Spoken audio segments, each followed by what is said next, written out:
Bartimeu, um triste cego, mendigo, ao saber que o Cristo aqui passava, ficou cheio de esperança consigo, porque Jesus a todos curava. Em seu coração, uma força surgia, acreditando que seria curado, enfim, clamou com toda a fé que sentia: Senhor, Jesus, filho de Davi, tenha misericórdia de mim. Jesus, filho de Davi, tenha misericórdia de mim. E clamou com toda a fé, mesmo diante daqueles que desejavam dizer: pare, não incomode. E a multidão seguia, e o mestre à frente. Para e diz: tragam-o até mim.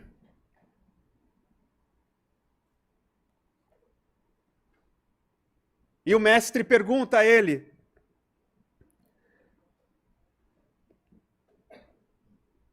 que queres que te faça? Mestre, eu quero ver, eu quero ver, eu quero ver. A tua fé te curou. A tua fé te curou. E no mesmo instante, Bartimeu passou a ver. Boa noite, senhoras e senhores, irmãos e irmãs de alma. Gratidão pela grande oportunidade de estar aqui. Gratidão à minha irmã, Isabel Salomão, e a toda a equipe da Casa do Caminho. Saúdo também a todos vocês que estão nos acompanhando pela TV, pelo nosso canal no YouTube. É uma dádiva para mim estar aqui hoje, porque estou certo de que será um encontro com o campo mental de Jesus. Porque o nosso objetivo é esse hoje. Meus irmãos e irmãs, meus amigos, é fazer com que cada um de nós possamos fortalecer a conexão permanente com o campo mental de Jesus. O objetivo do nosso estudo de hoje, do nosso encontro aqui à noite, é fortalecer a nossa ligação permanente com o campo mental de Jesus. E repito pela terceira vez, agora para quem está nos assistindo em casa, o objetivo do nosso encontro de hoje é fortalecer a ligação permanente com o campo mental de Jesus. Porque a ligação, uma vez ou outra, tudo bem. Na hora da prece, na hora que a coisa fica difícil na nossa vida, ou na hora do evangelho, mas uma ligação permanente, nós sabemos o quanto isso é fundamental para nós continuarmos de pé. E mais do que de pé, caminhar na direção da nossa autocura. Como o querido cego Bartimeu nos exemplificou. Quantas teses de doutorado ou mestrado ou livros espíritas o cego Bartimeu leu naquele tempo?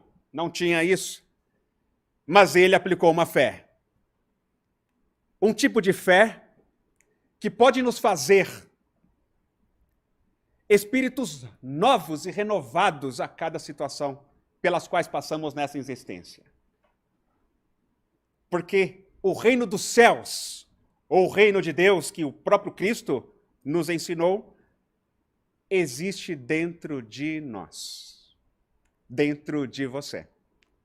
E a fé é essa firmeza de alma, consciência de reconhecer: eu e o Pai somos um.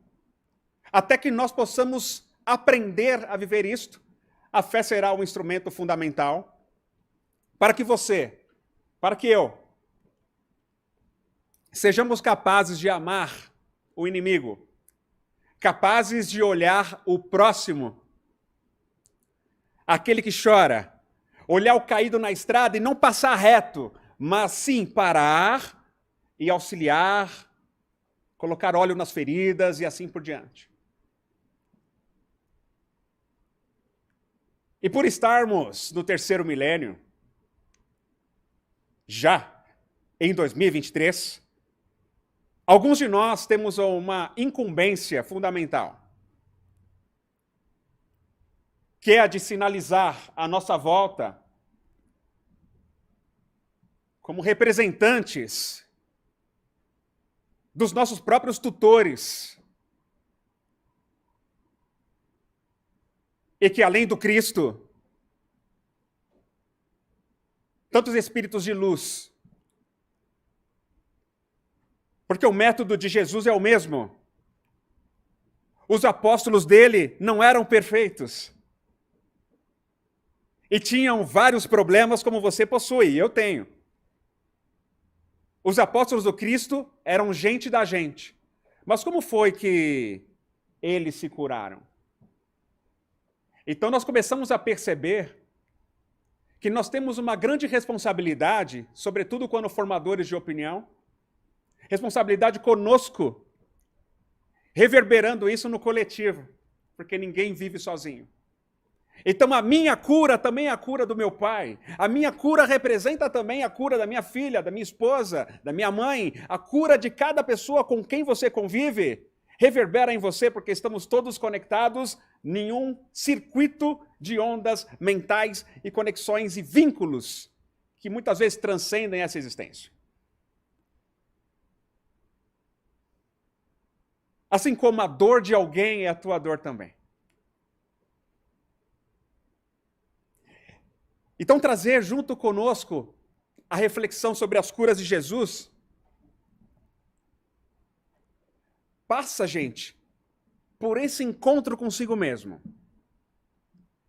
Então, eu quero propor para que nós possamos juntos atingir o objetivo final ao término do nosso estudo,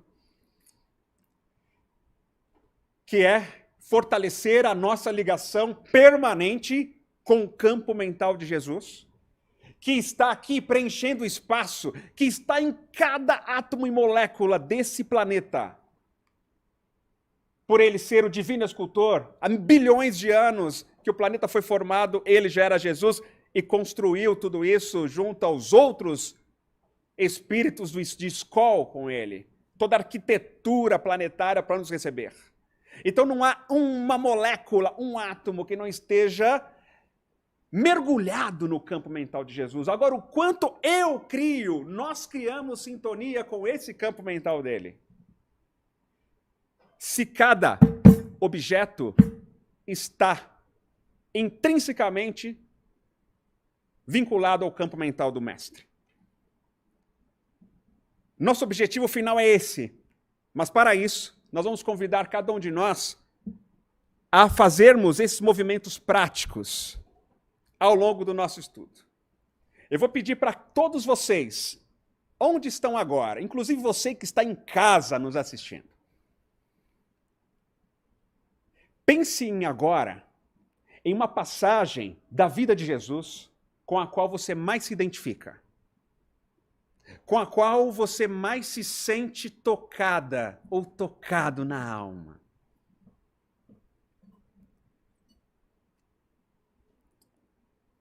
E proponho, feche os olhos e visualize essa passagem. Visualize a cena acontecendo. Desta passagem pela qual você mais se emociona ou mais se sente tocada ou tocado. Mais 15 segundos. De olhos fechados, se posicione nesse lugar em que o mestre está agindo. E se permita sentir o mestre.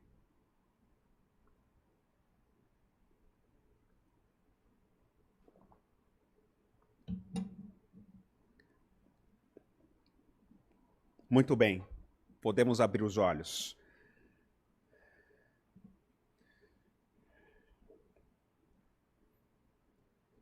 Cada um, eu tenho certeza de que sentiu alguma coisa.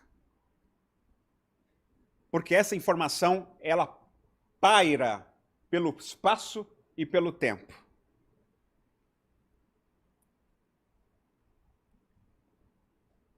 E se essa passagem da vida dele mais te toca, ao longo do nosso estudo, nós vamos ver juntos como utilizá-la para renovar alguns sentimentos de mágoa, ódio, tristeza, decepções, que possam estar nos atrapalhando o caminho. Nós vamos prosseguir. Mas você percebe que a sua vibração mudou, a vibração do ambiente já estava boa. Mas você percebe uma concentração maior. E isso é o ponto que nós vamos estar trabalhando juntos aqui. Nessa ligação permanente com o campo mental de Jesus a partir da nossa mente. Porque a nossa corrente mental flui pelo cérebro, flui pelos neurônios. E emite ondas eletromagnéticas. Só que existe nessa conexão com o Cristo uma característica muito fundamental, a fim de que nós possamos nos permitir ser agentes ou intermediários da cura de alguém, através das mãos do Mestre. Os tempos são outros, mas as dores da alma são as mesmas. E nós veremos agora. A ciência avançou muito, gente. Trazendo conhecimentos que nós nem imaginávamos há 50 anos atrás. De uma bússola, hoje já temos o celular e toda a tecnologia do GPS para nos orientar. Apenas um exemplo, fora as outras tecnologias. Agora, quando se pensa em Jesus, estabelecendo aqui um contato, que antes de eu dizer que ele curou alguém, é incrível, porque ele sempre dizia, a tua fé te curou, ele estabelecia um contato. O grande foco de Jesus era estabelecer um vínculo afetivo. Essa era a estratégia do Mestre. Um vínculo. Então ele olhava, ele ouvia, ele se permitia sentir. Por mais conhecimento racional que ele tinha, por mais ciência que ele tinha. E ao sentir, ele se sintonizava, como podemos ver na figura, a uma força superior. A esse reino dos céus que existia dentro dele. Mas só dentro dele? Não. O mesmo reino dos céus que existe nele, existe em você. Me leva, como foi na música, me leva a saber que estás dentro de mim, ó Pai nosso que estás nos céus. Dentro. Então, essa tecnologia, Jesus detinha o conhecimento e a prática. Então, ciência de um lado e espiritualidade. A unir ciência e espiritualidade aqui dentro de nós, nós conseguimos compreender racionalmente, mas experienciar o amor. Esse amor com A maiúsculo. Esse amor como seres cósmicos da criação. Porque a cidadania nossa não é apenas brasileira, ou daqui ou daquela cidade. A nossa cidadania é Terra, planeta Terra. A nossa cidadania é sistema solar. A nossa cidadania é cósmica, pode ser que nem tenhamos vindo daqui. A nossa cidadania é cósmica. Somos seres cósmicos. Em uma experiência física de autoeducação chamada reencarnação, que tem uma proposta educativa. Isso o Espiritismo nos explica muito bem.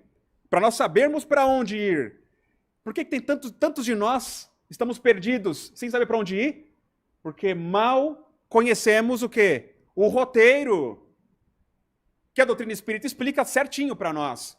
Não como regra, mas como clarão da verdade. Porque ao conhecer a verdade, a gente se liberta, não fica preso nos mesmos probleminhas de sempre. Aí passa uma encarnação, repete o problema. Muda de encarnação, mesmo problema, e vai caindo, até que chega a verdade, ilumina. E tem aqueles que olham a verdade, percebem que a responsabilidade está consigo, de autocura, mas decidem o quê? Ir embora, fugir para dentro da caverna e permanecer na escuridão. Mas aquele que se ilumina, além do conhecimento da verdade, mas ilumina a alma, consegue transcender para uma vivência condizente com o conhecimento que estuda.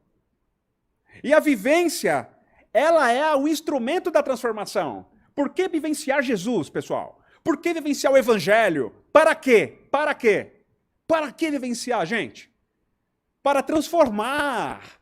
Sem isso não há transformação, não há o quantum de energia, não há a subida desse quantum no perispírito. É por isso que a gente reencarna, para experienciar circunstâncias planejadas pedagogicamente para uma autocura da alma. Porque esse corpo aqui, ó, em breve está fora, o seu corpo em breve está fora da jogada. Vai voltar ao cosmos, vai voltar ao fluido universal. Graças ao trabalho das bactérias de decomposição. No entanto, a alma permanece. E aí sim o fruto da cura.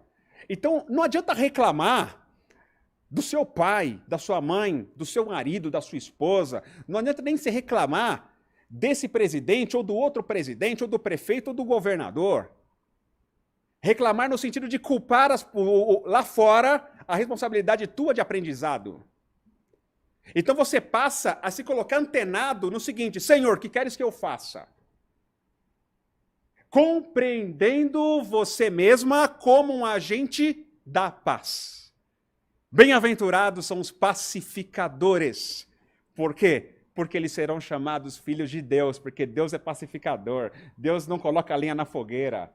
Deus não aumenta, Deus não propaga fake news. Deus, na verdade, está pacificando a nossa alma e nós, como agentes pacificadores, nos tornamos reconhecidos como filhos dele. E isso é uma dádiva, porque vocês acham que Deus é triste, carrancudo? Ele é feliz. Os espíritos superiores, nos níveis acima que nós possamos compreender, eles são altamente bem resolvidos com a vida. E se tiver que reencarnar agora, eles vão reencarnar, vão sentir a dor do irmão, mas jamais irão se corromper. E é esse o aspecto de unir ciência e espiritualidade para quebrar o passado dogmático. Quebrar os padrões complicados que nós alicerçamos por muitos séculos. Quebrar as convenções íntimas e até mesmo as autojustificativas para não crescer e que nós enganamos muito bem a nós mesmos. Mas quando nós vamos ver a nossa própria aura, nenhuma mudança. Ou mudanças mínimas. Sendo que o potencial era o quê? Um potencial gigantesco. Mas por que temos medo da mudança? Por que vamos ter medo de sermos livres? Coragem de amar. Coragem para ter esperança. Coragem para ser alegre, mesmo nos momentos tristes. Coragem para subir a montanha. Coragem para ser bem-aventurado. Coragem para assimilar as lições morais que aquela experiência difícil pode estar te trazendo, no sentido de não te colocar numa situação de culpa, de estar pagando um pecado, mas sim na experiência de eu e o Pai somos um, eu não estou desamparada. Deus me ama e eu posso transcender essa experiência desenvolvendo novas potências. Estamos aqui para isso. Então você passa a se identificar quais são as luzes que você possui, quais são as potências, as características, as virtudes, as potencialidades. Isso tudo, como visão real sobre si, dá a nós maior condição de completarmos a existência com o êxito que nós almejamos, porque não vai ter ninguém lá para te culpar ou para te colocar, condenar num tribunal. Não vai existir isto. Mas se você vai entrar em contato com a própria consciência, então por que não entrar em contato com a consciência agora, encarnado? Por que vai ficar patinando? Então se debruça no Espiritismo, no sentido revelador de uma verdade que te liberta. E não só ficar lendo, estudando, saber tudo, só para hipertrofiar a vaidade e continuarmos vivenciando o mesmo clero da Idade Média. O objetivo é outro. É aquele conhecimento te libertar de si mesmo. E é por isso que vamos lançar mão do amor. O amor que acolhe, o amor que ampara, o amor que educa, o amor que trabalha, o amor que vai ao encontro da dor do irmão e ali senta junto e dá o abraço. É esse tipo de cura que Jesus veio para cá nos ensinar a realizar.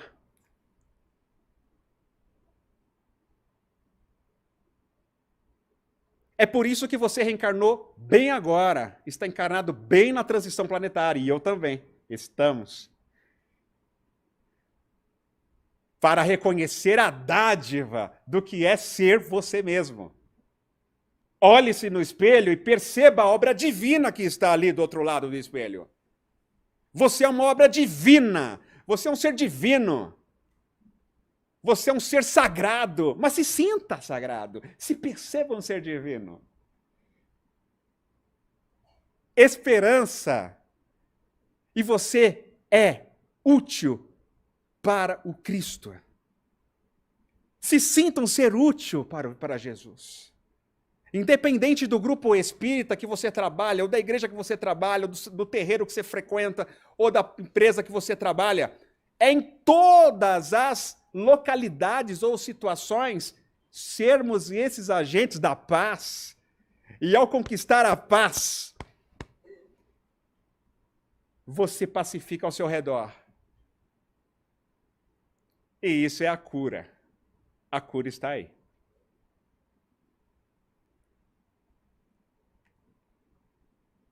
Então, nesta imagem, nós vemos a realização do que nós acabamos de dizer aqui.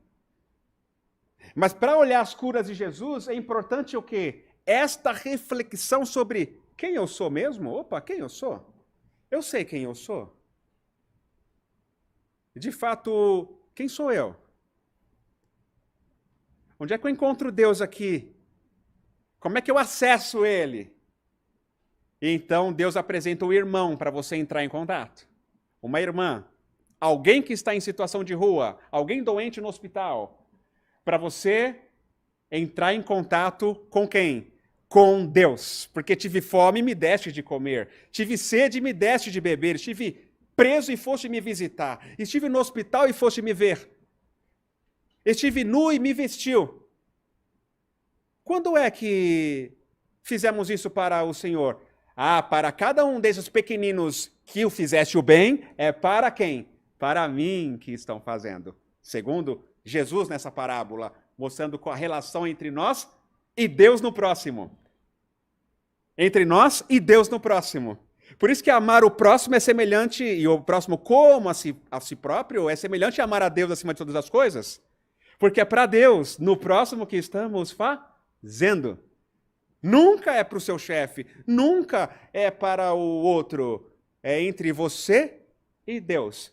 E a sua consciência vai regular se aquela atitude foi boa, se não foi, é o tribunal da consciência, só. Mas não mais o tribunal da Santa Inquisição, que de santa só no nome. Então nós passamos a quebrar esse tribunal em nós, com medo de como o outro vai nos pensar, vai nos tratar, para vivenciar a consciência de ser quem você é.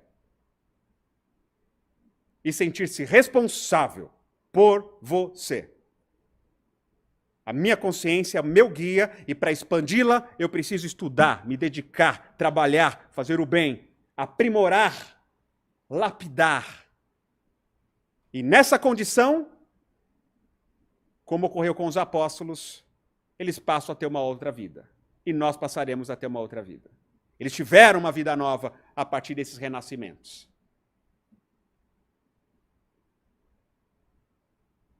Então agora nós vamos pedir mais uma vibração, mais um encontro consigo próprio. eu peço a vocês em casa e aqui no auditório, pensem, meus irmãos e minhas irmãs, num momento extremamente feliz que você vivenciou quando era criança, na infância. Pensa num momento extremamente feliz pelo qual você passou. Pode ser qualquer um. Fecha os olhos e visualiza essa menina ou esse menino, criança, nesta cena que você tem hoje, uma das mais felizes pelas quais você passou.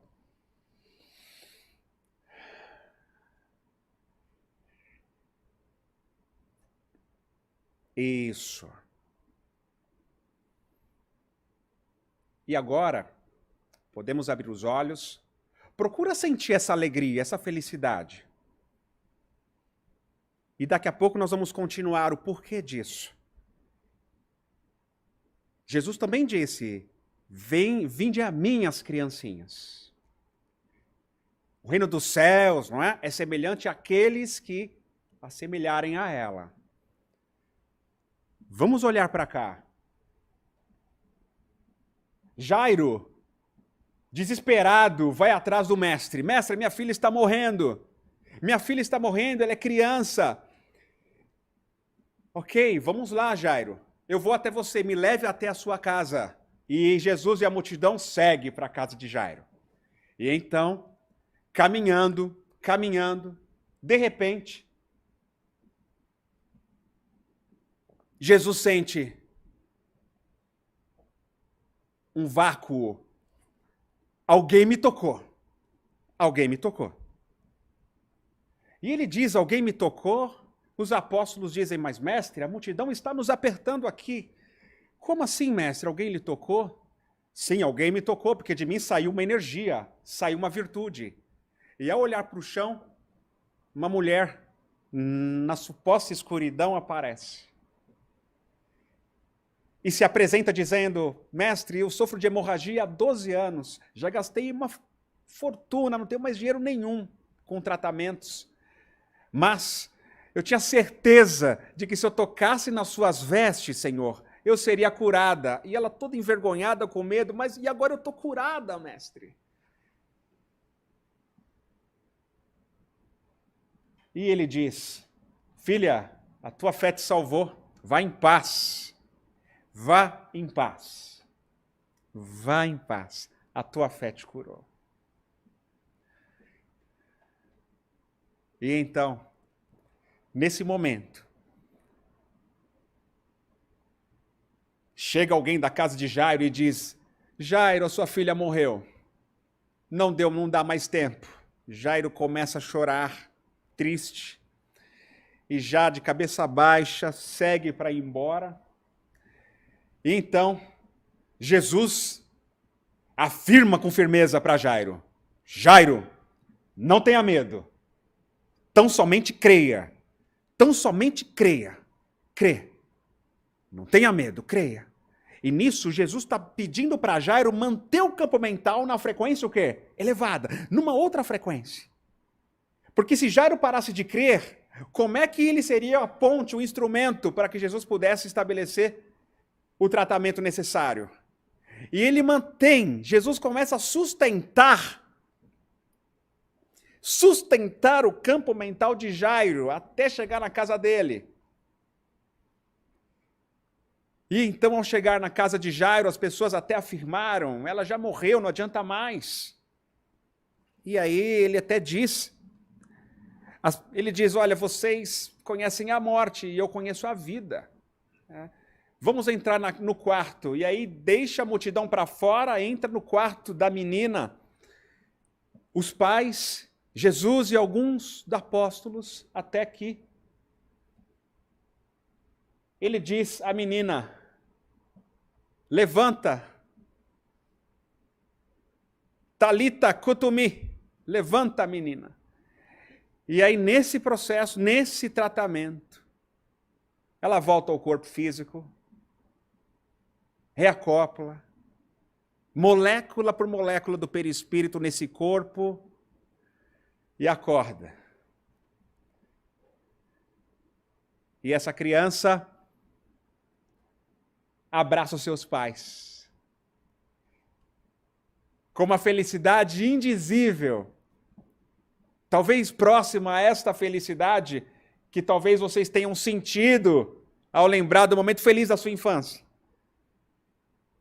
O momento feliz que eu me lembrei ao fazer essa vivência antes de vir para cá foi de ganhar uma bicicleta no Natal e explodir de alegria.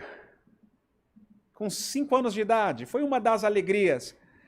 Mas imagina a alegria de estar volta à vida a partir do Mestre. O que importa é a pureza da alegria da criança, independente do objeto que seja. Mas essa alegria você não pode perder, você não pode deixar da essência, de abandonar sua essência. Embora adultos responsáveis, com toda a nossa responsabilidade, a racionalidade, o lobo frontal, comparando a primeira infância, agora, sim, mas jamais esquecer que bem-aventurados são os puros de coração, porque eles verão a Deus. Quem não quer ver Deus aqui? Quem de nós não queremos ver Deus? E, aliás, devemos querer sim. Vontade de ver Deus. E essa vontade de ver Deus se transformando em fé. Porque para que eu veja Deus numa situação difícil em que eu esteja passando, você pode pensar, como, André? Depois de uma traição, depois de perder todo o seu dinheiro, depois de ter vivenciado o desencarne de uma pessoa tão querida da sua família, como ver Deus, André, numa calamidade que tem acontecido no noticiário, eu vejo. E para isso é que vem um trabalho de autocura, diante dos nossos sentimentos a serem purificados. E para purificar os sentimentos, meus irmãos, alicerçarmos nossas intenções à vontade do Criador a nosso respeito. A vontade de Deus em relação a você. Existe um mapa dentro de você. Um mapa.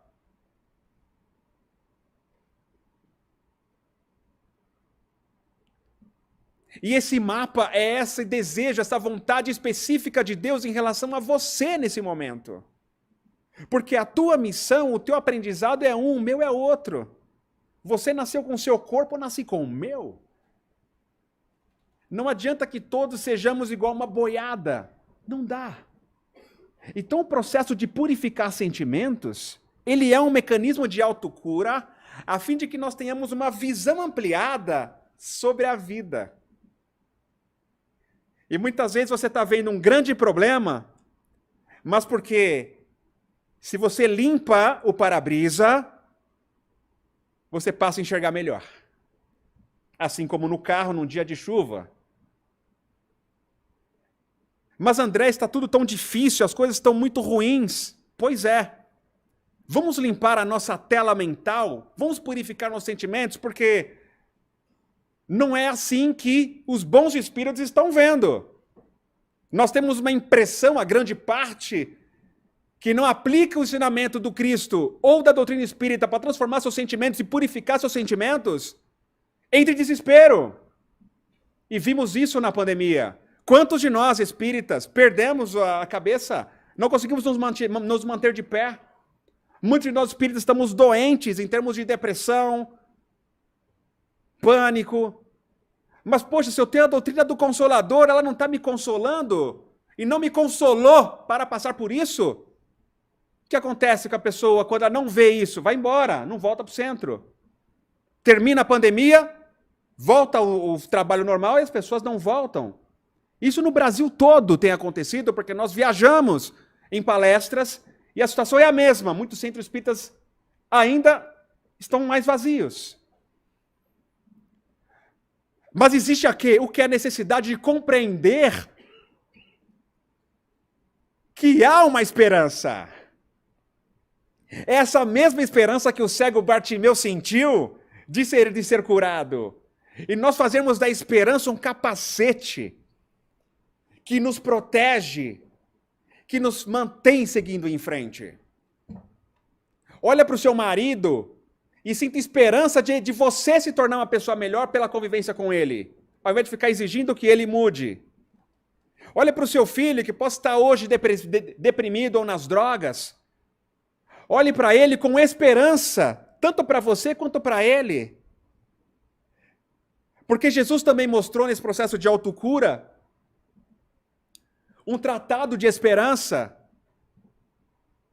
E convido todos para assistir a palestra de amanhã sobre o tema. Mas ele deixou um tratado de esperança para nós. Sem esperança, nós entramos no desespero. Sem esperança, nós perdemos de WO a partida, a encarnação. E quando chegamos do outro lado, não fiz por causa do meu marido, porque meu pai falava assim, minha mãe isso, aquilo. Porque o presidente, ou por causa daquilo, não, reencarnei numa situação muito complicada ao redor, morava lá em Juiz de Fora, São Paulo. Peraí, como assim? Você esqueceu? Que tinha alguns estímulos importantes que você mesmo escolheu para agora estar numa vibração mais elevada? Você está revoltada? Revoltado? Vai culpar todo mundo? Então é essa reflexão de autocura, meus irmãos, que nós necessitamos para sermos felizes. Colocar esperança como norte. Eu tenho certeza de que vou conseguir. Eu tenho certeza de que o futuro vai ser melhor, porque agora também vou trabalhar muito mais, vou estudar mais, vou conseguir renovar meus sentimentos. Tenho certeza de que Jesus está no leme e que existe um planejamento divino para a evolução do planeta e que sim, o escândalo vai ser necessário ainda, mas que possamos renovar a cada um segundo as suas obras, como a mim segundo a minha própria obra. Então nós passamos a caminhar com uma lucidez. E diante dessa lucidez nos sentimos responsáveis, corresponsáveis, diante dos nossos irmãos na nossa família humana. E óbvio, a nossa família de animais, plantas, o ecossistema. Então a esperança, ela pode ser uma alavanca para a gente sair do comodismo, arregaçar as mangas, ir para a rua, ir para o hospital, fazer o seu trabalho assistencial e transformar um trabalho social num trabalho espiritual, porque você se relaciona de espírito para espírito. Só existe o espírito. Seja encarnado ou desencarnado, é o espírito. Você transmite vibrações. Então a esperança, ela dá esse norte para nós. E ainda pensando em saúde mental, que foi muitas das curas de Jesus, o próprio Sermão da Montanha é um tratado de esperança, é cura, é saúde mental. E quando sentimos as bem-aventuranças, o quanto a vibração nossa se transforma. Ele teve outros momentos, como aquele em que uma mulher que sofria o julgamento dos fariseus, que eram detentores de um grande conhecimento religioso, posso dizer que éramos detentores de grande conhecimento na época. E então, esta mulher foi utilizada para tentarmos o quê? Prender Jesus. Jogaram ela no chão com as pedras na mão, prontos para atirar e disseram: mestre, essa mulher foi pega em adultério. A lei nos diz apedrejá-la até a morte. E então, Senhor, qual é o seu veredito? E Jesus permaneceu sentado, escrevendo na areia. Mas os homens insistiram. E então, mestre, o que fazer com essa mulher? Até que Jesus se levanta, respeitosamente, sem julgamento, e diz: aquele dentre vós quem estiver sem pecado, que lhe atire a primeira pedra. E voltou a se sentar novamente. Silêncio em todo o ambiente. Jesus, detentor de um conhecimento, buscando a cura, restauração mental de todos nós, ele lançou essa frase: Quando os indivíduos entram em contato consigo próprios e olham para si mesmos, eles abandonam as pedras no chão e saem um por um. Olha a cura. Porque o circuito mental era um. O circuito mental era aquele do apedrejamento. Quando Jesus lança a frase, eles acessam o princípio básico da lei, que eu tenho como uma das leis mais importantes, a lei de justiça, amor e caridade. Não é justo eu aplicar a pedra nela se eu também tenho desvios morais. Não é justo, portanto, não consigo atirar mais. Olha só, não conseguiram atirar mais. Ainda que quisessem, não conseguiu. Por que não conseguiu? Por conta da consciência. Os códigos divinos da consciência, as leis de Deus estão escritas na consciência, elas vibram no campo mental e então elevam o nível de frequência da onda mental, da corrente mental que desce pelos nossos centros de força. Elevou a frequência, a musculatura desce. Não conseguiram apedrejar, por conta da frequência que eles elevaram. Então Jesus foi um estímulo para que eles elevassem neles mesmos a própria frequência? Exatamente. Está aí o mecanismo de Jesus. Dar um estímulo exato, preciso, para o outro, que é centelha divina, que tem o reino de Deus dentro de si, reverberar na mesma frequência elevada. E aí ocorre a transformação interna. Então, nesse mecanismo lindo, nós vemos a cura, o processo de saúde mental acontecendo ali. E ele afirma: mulher, onde estão os vossos juízes? Ninguém te condenou? Bom, eu também não te condeno. Porque Jesus tinha consciência, plena consciência, consciência de todo o processo de evolução que ele mesmo teve ao longo de milênios. Mas vai, segue seu caminho, ou vai, não peques mais. Não peques mais, perdão, segundo a literatura, dando oportunidade da reflexão. Simão Pedro, antes que o galo cante, você vai me negar 3 vezes, mas mestre, eu jamais te abandonarei, o senhor está falando isso? Pedro, antes que o galo cante, você vai me negar 3 vezes, porque o homem do mundo é mais frágil do que perverso. Ele sabia que Pedro pertencia mais ao mundo do que aquele momento de euforia e de amor real que ele sentia por Jesus. Sim, era um amor legítimo, mas ele não estava pronto intimamente e não percebeu. E então, a gente sabe, o galo cantou na madrugada em que Jesus estava preso. Pedro já havia fingido não conhecer Jesus por 3 vezes. E na 3ª vez, os dois se cruzam, se olham. Pedro se arrepende amargamente.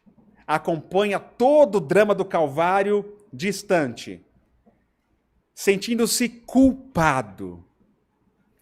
E essa culpa corroía Pedro. Jesus se permite ali, ele até pensou, será que isso vai acontecer mesmo? E Jesus realmente desencarna.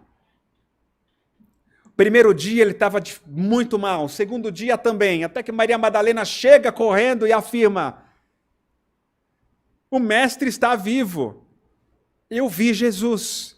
E ele corre em disparada com João para ver o túmulo do mestre, e estava aberto de fato, e realmente alguma coisa aconteceu, porque até os panos que envolveram o corpo do mestre estavam dobrados ali. E então, no 3º dia, mais um momento de cura. Que a paz esteja com todos, diz Jesus aos apóstolos, medrosos, mas ali ele restaura a esperança. Vão, sigam o caminho, propaguem a boa nova, sigam em frente. Só existe vida, não existe morte. Não tenha medo dela. Estou vivo e vocês também permanecerão vivos. Nossa, naquela hora um bálsamo. Eles retomam a ativa. E Jesus ainda aparece outras vezes para os apóstolos. E uma das vezes, Pedro e os apóstolos estavam no barco, próximo, chegando à margem, viram um homem olhando para eles, e percebem que é Jesus. Pedro já se joga na água, nadando, e volta para a margem, e então encontra-se com o mestre, sozinho. E aí, nesse momento, é que Jesus diz a Pedro: Simão Pedro, filho de Jonas, tu me amas?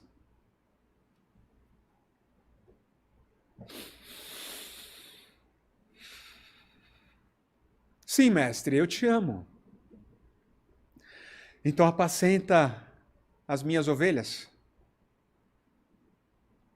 Simão Pedro, filho de Jonas, tu me amas? Sim, mestre, eu te amo.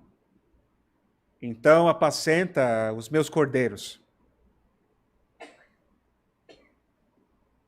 Simão Pedro, filho de Jonas, tu me amas? E Pedro se entristece. Será que ele não acredita em mim? Aí Pedro entra em si próprio profundamente, em contato com todo esse amor que ele tinha pelo mestre. E diz: mestre, o senhor sabe que eu te amo. E chorando: eu sempre te amarei, mestre. Então, apacenta o meu rebanho. Jesus curando a culpa que apertava o coração de Pedro. Diante da culpa, minhas irmãs e meus irmãos, só o amor. Só o amor que você sente para renovar essas estruturas que levam ao monoideísmo e que estabelece o entorpecimento do fluxo natural das vibrações nos centros de força e levam ao adoecimento. O amor por si, o amor que foi o motivo inicial, a intenção primária diante de uma atitude que, quando vimos, erramos na dose, escorregamos, e muitas vezes até sem a intenção de prejudicar. Esse amor no sentido de eu mereço viver.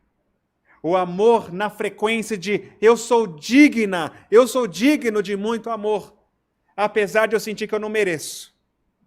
Porque Deus nos ama, mesmo que nós achemos que não somos dignos desse amor.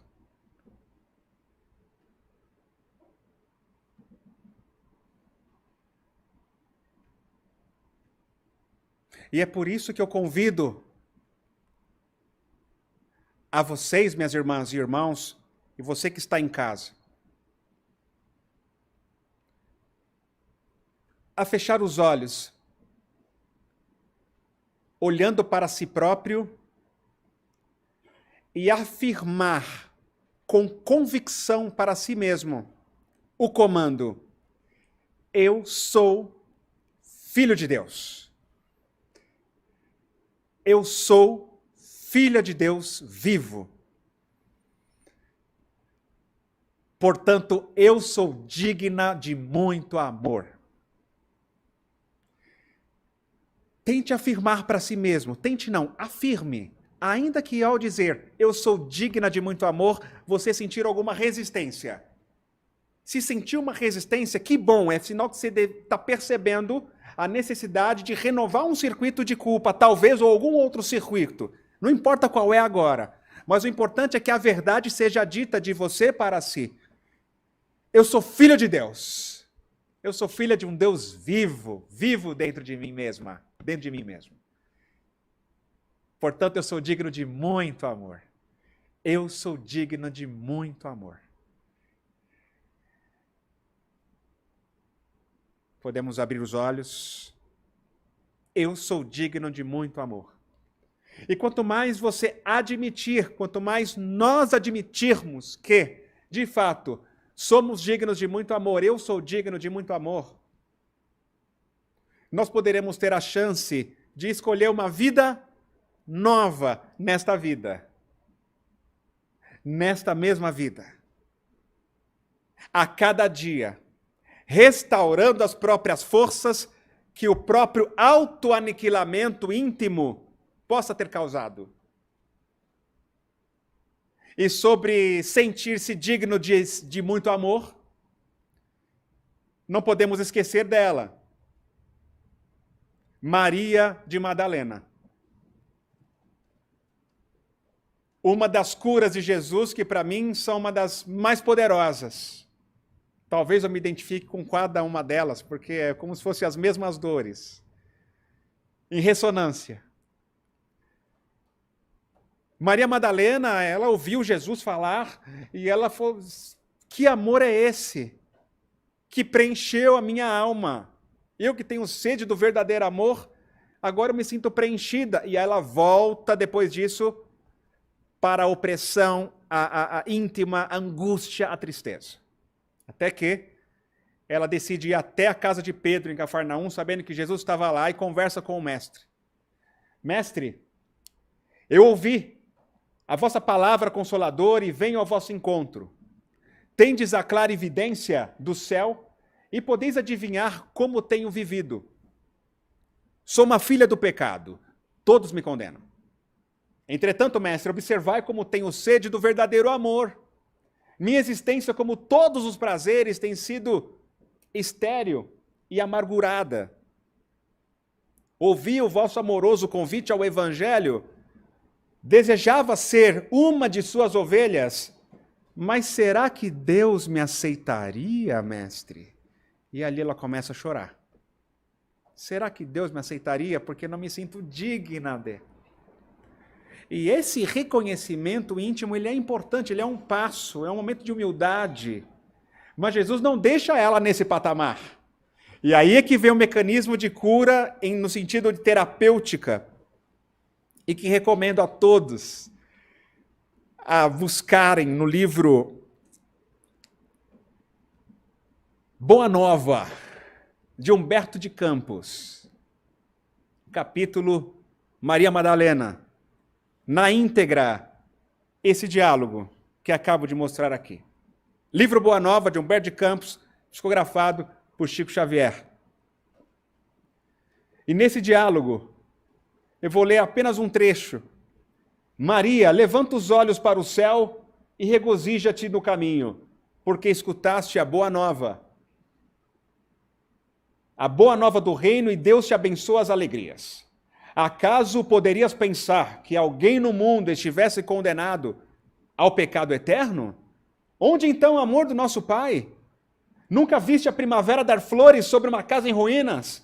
As ruínas são as criaturas humanas, porém as flores são as esperanças em Deus. Sobre todas as falências e desventuras próprias do homem, as bênçãos paternais do Pai, paternais de Deus, descem e chamam. Sentes hoje esse novo sol a iluminar-te o destino. Olha só. Olha a esperança. Olha a vibe de esperança que ele começou a estimular. É aí que entra o nosso diálogo com as pessoas nessa condição. É assim o diálogo do outro conosco quando estamos como Madalena. Jesus irradia esperança, dando exemplos didáticos, simples.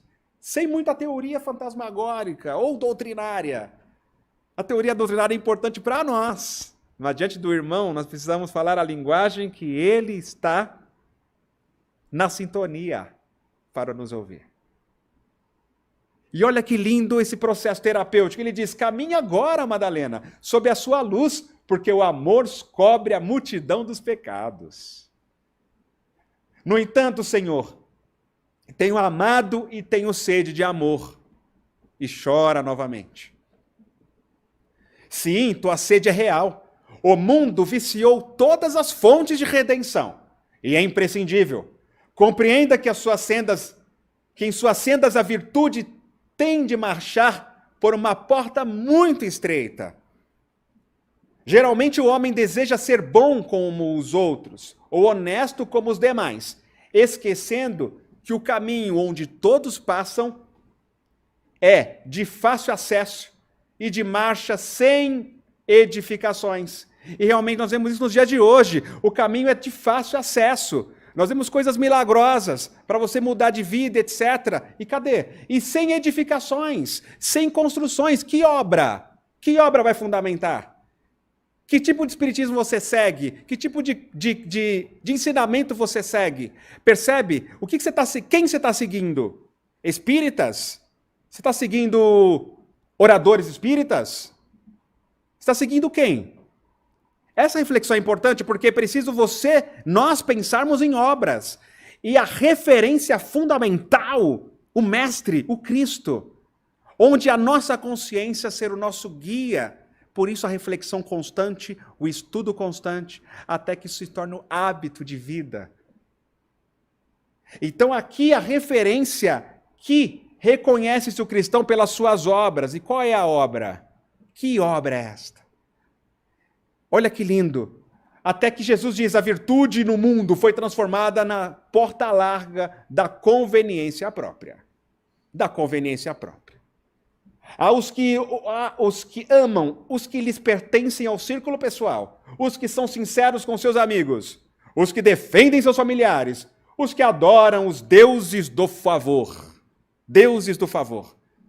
O que verdadeiramente ama, porém, conhece a renúncia suprema a todos os bens do mundo e vive feliz na sua senda de trabalhos para o difícil acesso às luzes da redenção.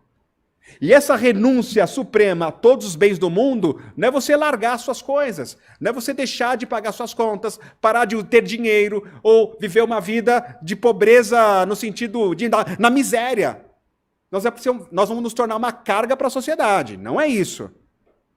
Francisco de Assis fez um voto de pobreza naquela época porque era a missão dele fazer aquilo como contraponto das cruzadas, no sentido clerical que a Igreja Católica tinha naquela época. Agora, cabe nós agora, cada um no seu contexto, perceber que essa renúncia suprema é, assim, transmutar esse egoísmo, desmaterializar a nossa vida, espiritualizar a nossa existência. Mas a renúncia, sim, também ao nosso egoísmo, no sentido do orgulho, de muitas vezes pode até estar certo, com razão, mas o melhor momento ali é silenciar e amar. Ao invés de gerar uma discussão, uma briga, muitas vezes. Então você começa a perceber que essa renúncia a todos os bens do mundo e viver feliz na sua senda de trabalho. Qual é a sua senda de trabalho? Eu sei qual é a minha. E cada um vai descobrir a sua e sabe qual é a sua. Então, esse amor sincero não exige satisfações passageiras. E ela diz, só o amor pelo sacrifício poderá saciar a sede do coração? Olha a sede que ela tinha. Só o amor pelo sacrifício? E não o amor que é rapidinho ali para me suprir? Não, é o amor do sacrifício. Poderá saciar a minha sede, mestre? Ele diz, Madalena, somente o sacrifício contém o divino mistério da vida. Viver bem é saber imolar-se. Acreditas que o mundo pudesse manter o equilíbrio próprio tão só com os caprichos antagônicos e por vezes criminosos? Dos que se elevam à galeria dos triunfadores? Toda a luz humana vem do coração experiente e brando dos que foram sacrificados. E Jesus dá um exemplo dos guerreiros no campo de batalha que saem triunfadores, enquanto outros perdem. Então percebe-se nessa pegada, Jesus esclarece que o sacrifício íntimo muitas vezes passa a ser aquele pavio que está queimando o combustível para gerar luz ao redor. E é isso que é pouco discutido em nossos ambientes espíritas. Quando se fala em sacrifício, é uma palavra pesada. Não entendemos muito bem o que ele está dizendo. Mas o quanto você é capaz de fazer o bem além do seu dever. Aí que entra o negócio do sacrifício. Fazer o seu bem, a vivenciar o amor em ação, além do horário do trabalho no centro espírita. Além do horário. Além, você está ali, qual é o passo que você vai, mais um passo para dar? Se alguém lhe dá uma face, você dá outra, ou vai dar a mesma face? Então o sacrifício é você dar uma outra vibração naquela pegada. Se alguém te pede andar 1000 milhas, anda mais 2000. É esse tipo de sacrifício. Poxa, mas estou sendo humilhado, etc., mas ainda vou permanecer nisso? Então, o que você vai oferecer de amor nessa circunstância? Qual é o bem além desse dever moral que lhe cabe? Muitas vezes nós simplesmente calculamos apenas o tempo, a disponibilidade. Mas esse sacrifício que ele diz, aí eu concluo, para exemplificar a vida de Madalena. Ela entendeu o que era para ser feito e passou a se dedicar aos leprosos. E todas as tardes ela falava do evangelho para eles. Ela teve que passar por muitos testemunhos íntimos para renunciar os desvios, as tentações, mas ela se manteve firme. É esse sacrifício que eu estou querendo dizer. Manter-se firme no seu propósito de transformação e de elevação moral, de elevação vibracional. Manter-se com disciplina, com constância.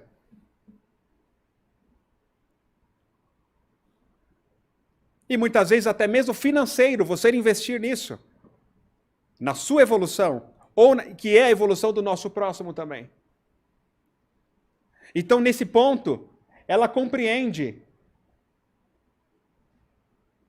e diz: Senhor, doravante renunciarei a todos os prazeres transitórios do mundo, para adquirir o amor celestial que me ensinastes. Acolherei como filhas as minhas irmãs no sofrimento. Procurarei os infortunados para aliviar-lhes as feridas do coração. Estarei com os aleijados e leprosos e assim por diante. Ela toma uma decisão por ela. Essa decisão que fica o convite para nós. Qual a decisão que você quer tomar por você na senda de amor em ação que o Mestre deixou para nós o exemplo e que esse trabalho de amor em ação vai restaurar as suas energias ou curar a si próprio? Porque Madalena fez isso aqui não porque ela é santa, mas porque ela precisava vivenciar esse amor do sacrifício em favor de alguém que não tem nada para retribuir para você. E aí que está o ponto. Vivenciar um amor a alguém que não tem nem condição de te agradecer ou de retribuir na mesma moeda.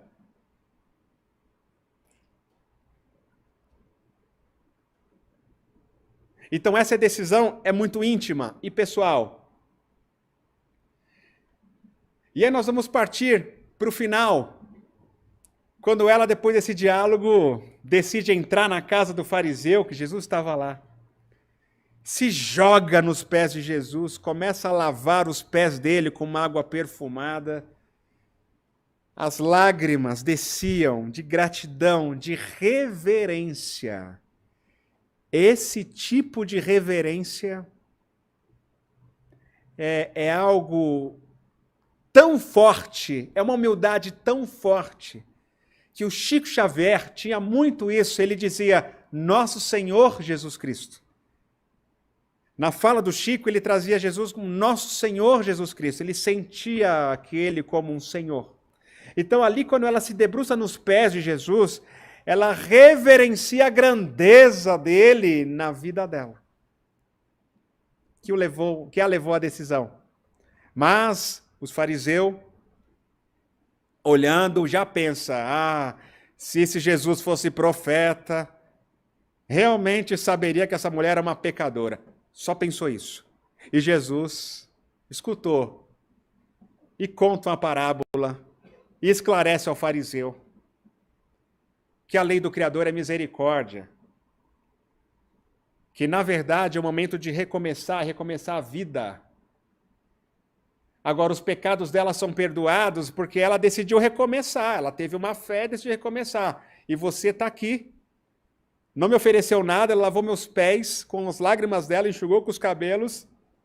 Então, na balança aí, onde o perdão está maior? E esse perdão é do próprio ser com a própria consciência, porque ela estava nítida na consciência, mas o fariseu não. O fariseu não estava ainda consciente dele, embora estava se enganando. Então, esse mecanismo de saúde mental que Jesus nos apresenta levou a ela estar com o campo mental ligada ao campo mental de Jesus depois que ele morre. Ninguém estava com o campo mental capaz de ligar ao campo mental de Jesus naquela hora, após o desencarne de Jesus. Somente quem? Maria Madalena. Aí nós começamos agora a fechar o objetivo do nosso estudo de hoje, que é buscar fortalecer a nossa ligação permanente com o campo mental de Jesus, e Madalena deu esse exemplo. Porque ele encontrou nela a condição vibratória para aparecer e dizer: olha, Madalena, eu estou vivo, avisa todo mundo, não me toques, porque eu não voltei ao meu pai, mas vai e diga a todos que eu estou vivo. Eu estou vivo. Alegria, esperança. E essa dose de alegria e esperança, nós recomendamos André Luiz para compreendermos profundamente isso. Deixa eu colocar aqui uma coisa importante.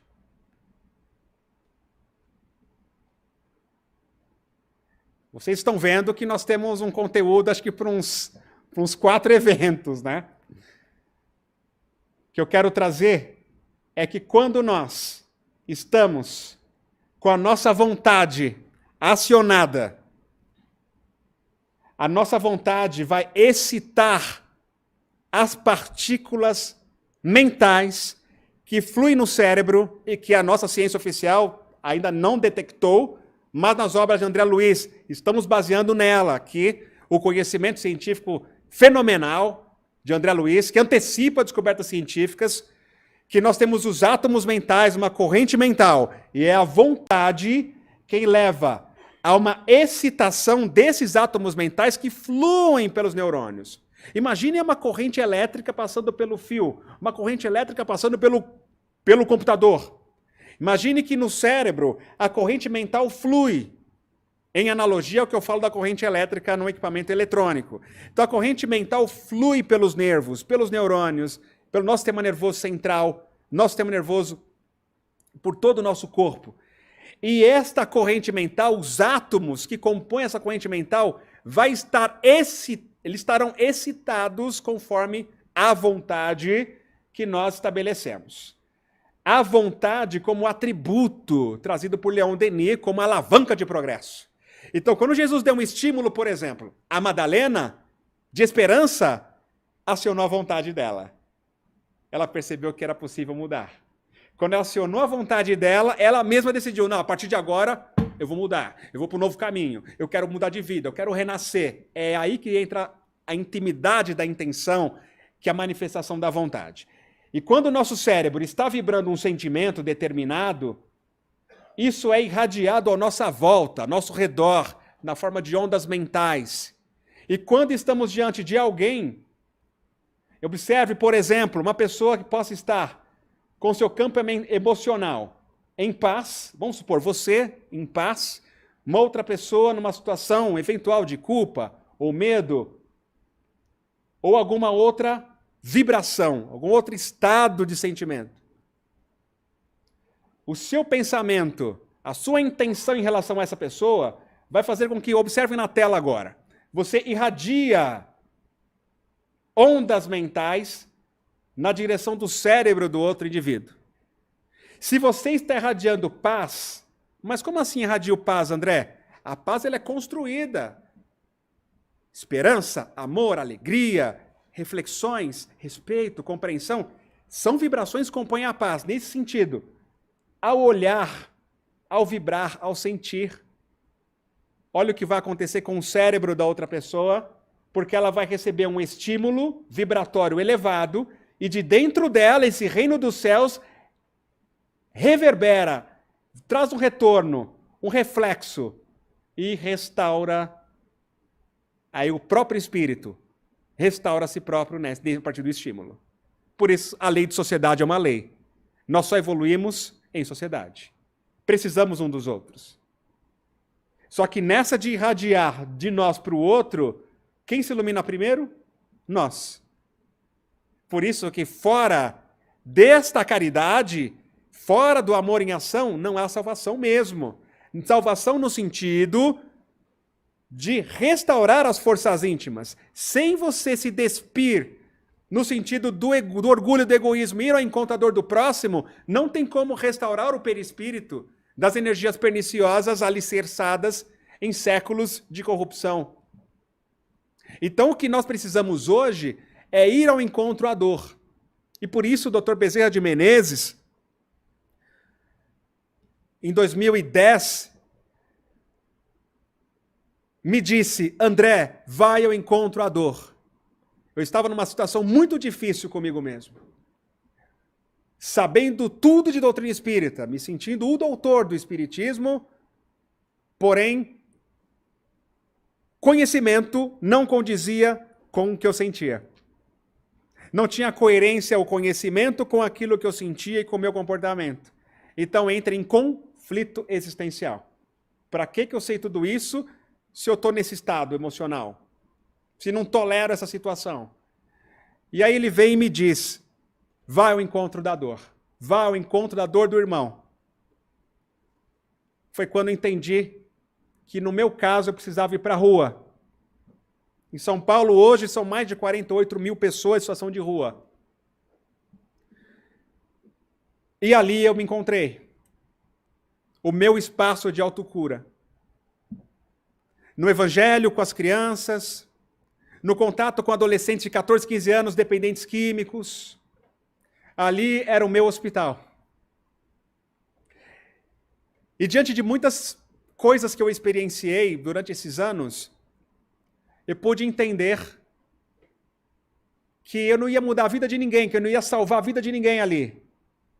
Mas que no encontro do meu cardíaco com o cardíaco do outro, Deus se manifestava e curava ambos. Depois vieram refugiados, depois de abrir a paz e amor em ação. E então,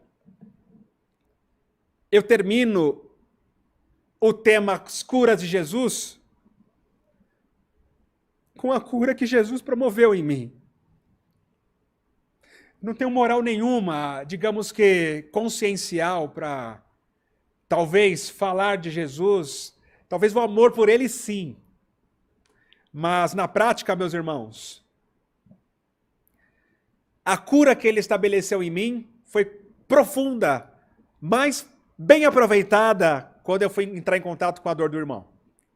Aí sim o conhecimento desceu pelo nervo vago, atingiu o nó do sino atrial, o meu cardíaco começou a vibrar com uma outra frequência, carregado de sentimentos nobres, e alguns sentimentos nobres que nem eram apenas o meu, talvez meu nível de número 5, o Cristo e os bons espíritos multiplicavam isso para o nível 100, a ponto de eu me transbordar em sentimentos elevados que eu não sabia como fazer.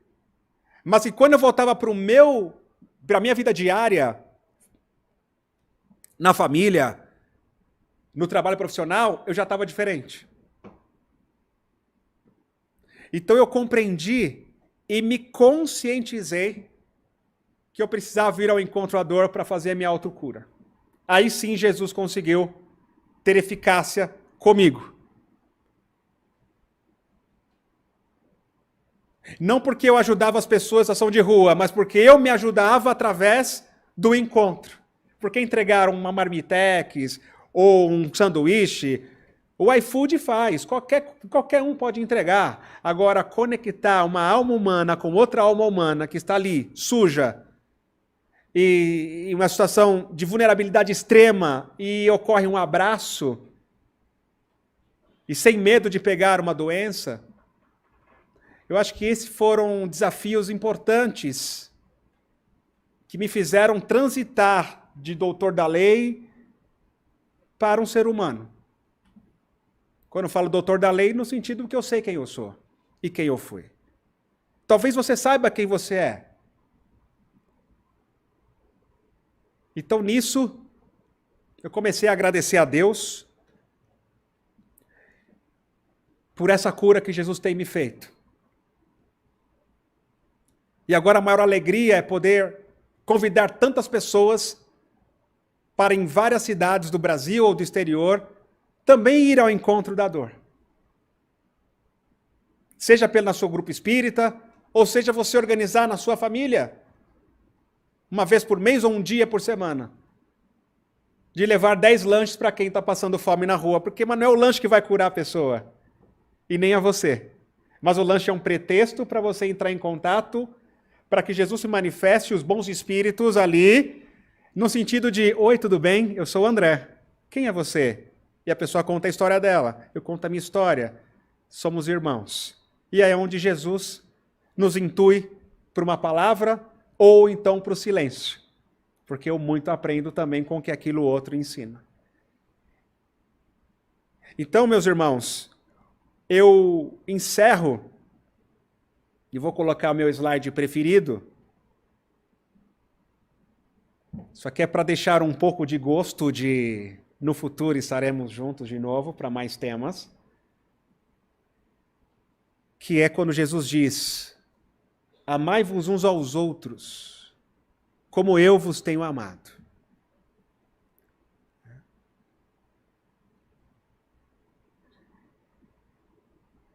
E a gente conclui com Francisco de Assis, que é o nosso patrono, né, da paz e amor em ação, que essa oração ela é, para mim, o mecanismo que me leva a construir cada dia um vínculo permanente do meu campo mental com o campo mental de Jesus.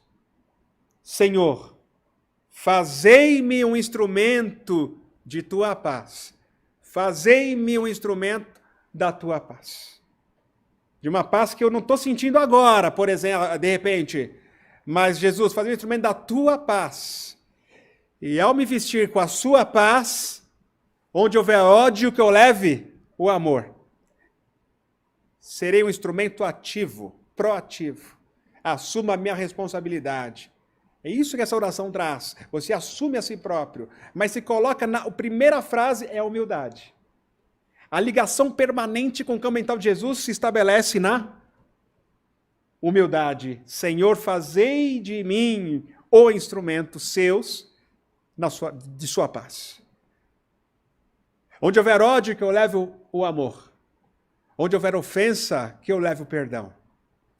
Onde houver discórdia, que eu leve a união. Onde houver dúvidas, que eu leve a fé. Onde houver erros, que eu leve a verdade. Onde houver desespero, que eu leve a esperança. Onde houver tristeza, que eu leve a alegria. Onde houver trevas, que eu leve a luz. Ó Mestre, fazei com que eu procure mais. Consolar que ser consolado. Compreender que ser compreendido. Mas amar que ser amado, pois é dando que se recebe.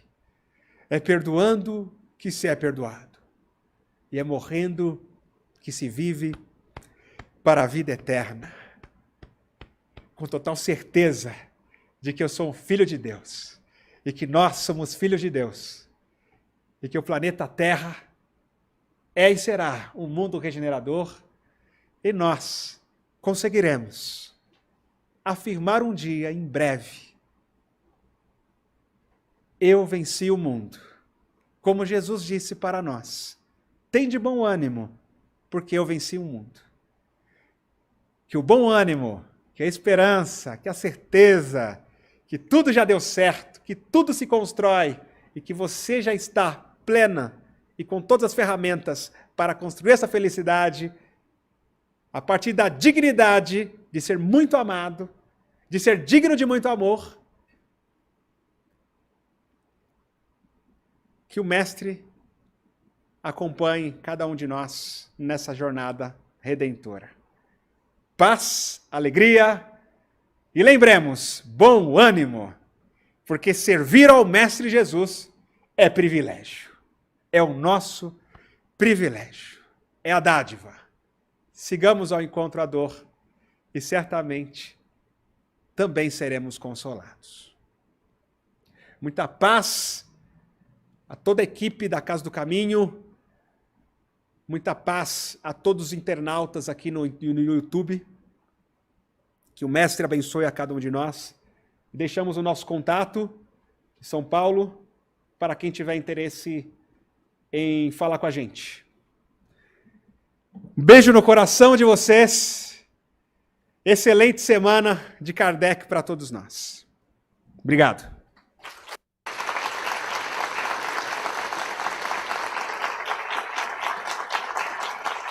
Viva Kardec!